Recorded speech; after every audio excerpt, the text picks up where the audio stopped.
Hello students. आज हम नई क्लास में ये चर्चा करेंगे कि राजनीति शास्त्र का स्वरूप क्या है, नेचर क्या है इसका। नेचर का मतलब यही है कि ये साइंस है या आर्ट्स है। क्या राजनीति शास्त्र एक विज्ञान है या कला है। हम एक लेके चलते हैं, फिलहाल के लिए ये लेके चलते हैं कि राजनीति शास्त्र एक विज्ञान नहीं है। ठीक है, ये इसलिए मानते हैं क्योंकि कई जो राजनीति शास्त्री हैं वो कहते हैं कि कला है, कई कहते हैं विज्ञान है, उनके अपने अपने आधार हैं कहने के। अभी हम देखेंगे सिर्फ कि राजनीति शास्त्र एक विज्ञान नहीं है। क्यों नहीं है? पहली बात तो विज्ञान की जो परिभाषा होती है वो अलग होती है। उसमें परीक्षण और प्रयोग किए जाते हैं, उनके जो परिणाम होते हैं वो निश्चित निकलते हैं। उनको जो परखा जाता है वो सामान्य सिद्धांत जो होते हैं, जनरल प्रिंसिपल्स, उन पर उनके जो रिजल्ट आते हैं वो बिल्कुल सटीक सेम आते हैं, चाहे कोई भी आदमी देखे। तो ऐसा अपने राजनीति शास्त्र में नहीं होता है। दूसरा है निश्चित सिद्धांतों का अभाव रहता है। यहाँ निश्चित आएगा, अनिश्चित सिद्धांतों का अभाव नहीं, निश्चित सिद्धांतों का अभाव होता है। यहाँ फिक्स्ड प्रिंसिपल्स कुछ भी नहीं है। यहाँ कहें कि राजनीति शास्त्र में जो सिद्धांत है उनके परिणाम समस्त विश्व में एक जैसे नहीं होते हैं। यहाँ पर किसी चीज़ को लेके कुछ और हैं, आगे कुछ और होंगे। मान लीजिए कि भारत में ही अगर हम देखें तो उन चीज़ों के भारत में ही अगर हम देखें कि लोकतंत्र का जो मतलब है, लोकतंत्र का जो होना है वो क्या मायने रखता है, हम लोकतंत्र को क्या मानते हैं, और हमारे यहाँ कैसे वोट डलते हैं, कोई भी उम्मीदवार खड़ा हो सकता है। और चीन भी यही मानता है कि हमारा जो लोकतंत्र है वो उच्चतम है, हमारे जो लोकतंत्र के नियम है, लोकतंत्र का स्वरूप है वो सबसे बढ़िया है। परंतु हम चीन वाले को खराब मानते हैं और चीन वाले हमारे वाले को खराब मानते हैं। यही फ़र्क है। यहाँ निश्चित सिद्धांत नहीं है, उनका अभाव रहता है। विचारों में एक रूपता की कमी है। हर जगह पे विचार अलग अलग हैं, एक जैसे नहीं है। विज्ञान में क्या होता है, वैज्ञानिकों के विचारों में एक रूपता और समानता पाई जाती है। जैसे कि कोई भी सिद्धांत दिया और उस वस्तु के ऊपर मान लीजिए कि हम एक ऊपर से कोई चीज़ फेंकेंगे और वो नीचे ही आएगी, या फिर हम नीचे से ऊपर की ओर उछालेंगे वो नीचे गिर जाएगी। वो तब तक ऊपर नहीं जाएगी जब तक एक निश्चित स्पीड से ना फेंकी जाए, है कि नहीं। ये है साइंस। परंतु ऐसा यहाँ जैसे साइंस में आकर्षण के सिद्धांत या आकर्षण शक्ति की वजह से या ग्रेविटी की वजह से होता है, यहाँ ऐसा नहीं है। राजनीति शास्त्र जो है लोकतंत्र को, राजतंत्र को, कोई किसी को अच्छा मानता है, कोई किसी को, कोई अधिनायक तंत्र को, कोई संसदीय शासन प्रणाली को अच्छा मानते हैं। तो ये चीज़ एक जैसी नहीं है, विचारों की एक रूपता नहीं है। जैसे जैसे लोगों की स्थितियाँ बदलती हैं, माहौल बदलता है, देश बदलते हैं, वहाँ का सराउंडिंग्स उनकी बदलती हैं, तो उनके विचार भी उसी अकॉर्डिंग ढल जाते हैं। प्रयोग संभव नहीं है यहाँ पर।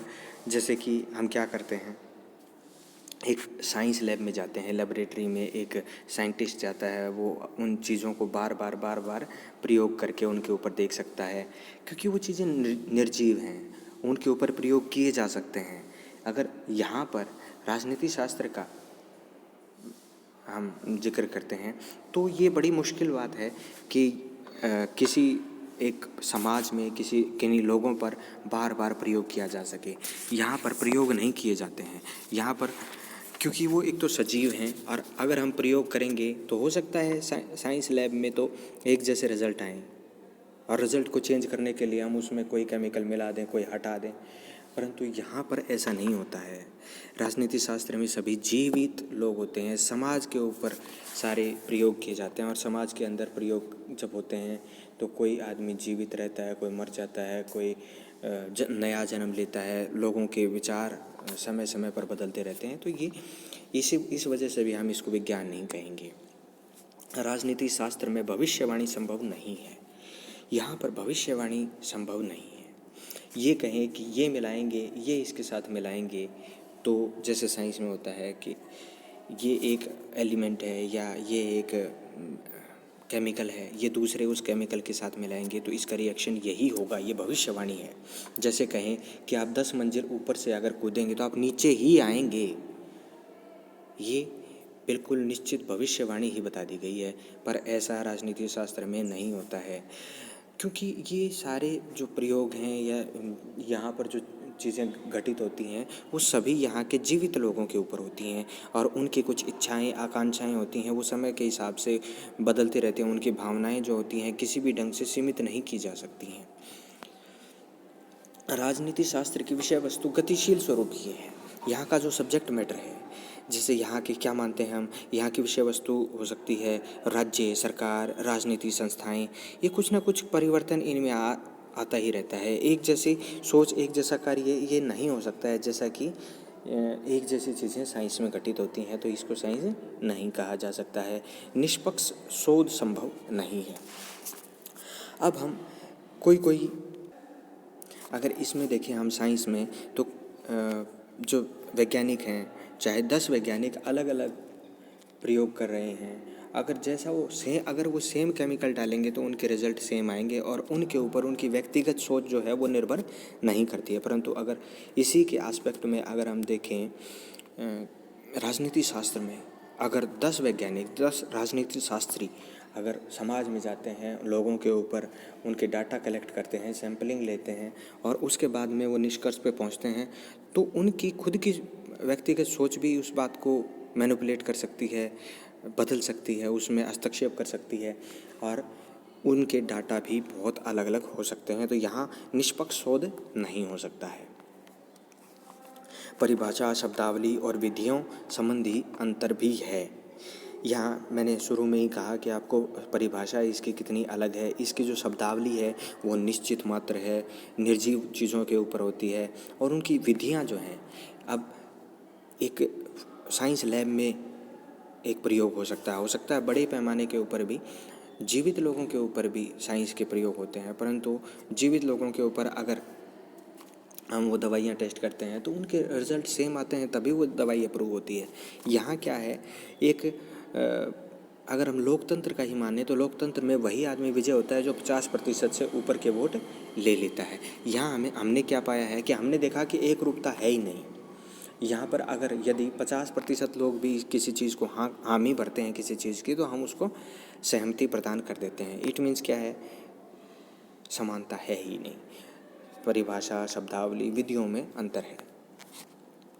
राजनीति में कारण और प्रभाव का संबंध निश्चित नहीं है। जैसे हम किसी भी चीज़ को क्या कहते हैं, साइंस में तो अगर मान लीजिए किसी चीज़ का कारण है तो उसका वही प्रभाव पड़ेगा, ये निश्चित है। और हर दफ़ा चाहे उस चीज़ को एक बार निभाओ, चाहे तो 50 बार या 1,00,000 बार दोहरा के देख लो, उसके रिजल्ट वही होंगे, उसके कारण और प्रभाव बिल्कुल सेम होंगे। परंतु ऐसा यहाँ नहीं है। राजनीति शास्त्र में समाज के ऊपर जो चीज़ें घटित होती हैं वो समय के हिसाब से बदलती रहती हैं। हमने यह देखा कि कोई भी शासन प्रणाली भ्रष्ट है और हमने ही चुनी थी, और हमारा ही काम नहीं कर रही, हमारे लिए ही सुविधाएं नहीं जुटा रही, हमारा ही शोषण हो रहा है, भ्रष्ट सरकार होती जा रही है। परंतु उसके बावजूद भी हम दोबारा से चुनाव लड़ेंगे वो लोग, तो हमारे पास अल्टरनेट ना हो अभी तो अल्टरनेट, नोटा का अल्टरनेट भी है, फिर भी उसके बाद में भी हम उन्हीं को वोट देते हैं। लोगों की मानसिकता जो है वो एक बार उसको वोट दे दिया, एक बार उसको वोट दे दिया, तो ये क्या है, निश्चित कारण और स्वभाव निश्चित नहीं है। इसमें संबंधों में अंतर आता ही आता है। और इसी के साथ ये टॉपिक हम समाप्त करते हैं, और जल्दी ही नेक्स्ट टॉपिक कि राजनीति शास्त्र एक विज्ञान है, इसमें लौटते हैं। Thank you so much.